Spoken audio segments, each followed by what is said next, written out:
Le projet d'interconnexion électrique entre la Guinée et certains pays voisins sera bientôt une réalité. Ce jeudi, les travaux d'étude du tracé de la ligne d'évaluation de l'impact environnemental et social du dit projet entre la Guinée et le Mali ont débuté à Conakry dans un réceptif hôtelier de la place. C'était en présence des experts guinéens et maliens.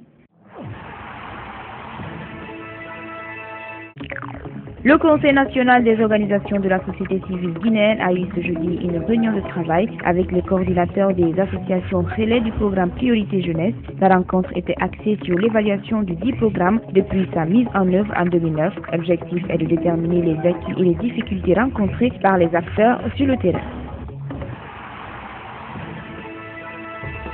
La promotion de la non-violence et de l'unité nationale pour une finalisation apaisée de la transition au cœur d'un séminaire qui a démarré ce jeudi, 2 jours durant. Les participants à cette rencontre, notamment des étudiants et des jeunes venus de différentes structures, seront sensibilisés sur la culture de la non-violence. L'initiative est de la RADO, Rencontre africaine des droits de l'homme, en collaboration avec l'ambassade de la Grande-Bretagne en Guinée.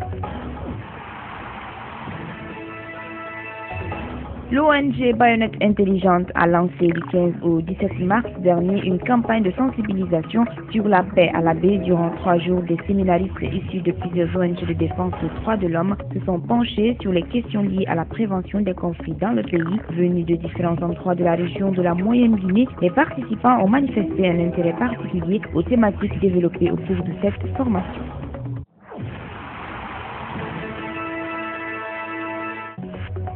Le 22 mars de chaque année, l'humanité célèbre la journée mondiale de l'eau. Cette année, le thème retenu par les Nations Unies est la coopération dans le domaine de l'eau. À l'occasion de la célébration de cette journée, notre rédaction a fait un tour dans quelques quartiers de Conakry pour constater le calvaire des populations en matière de desserte en eau potable.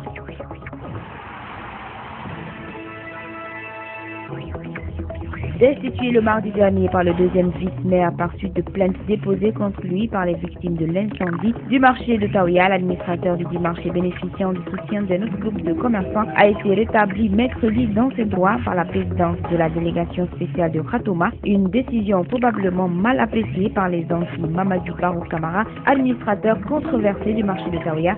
Mécontents, ils ont saccagé ce jeudi le siège de l'administration du marché et perturbé pendant près de 2 heures la circulation sur l'axe Taouya équipé.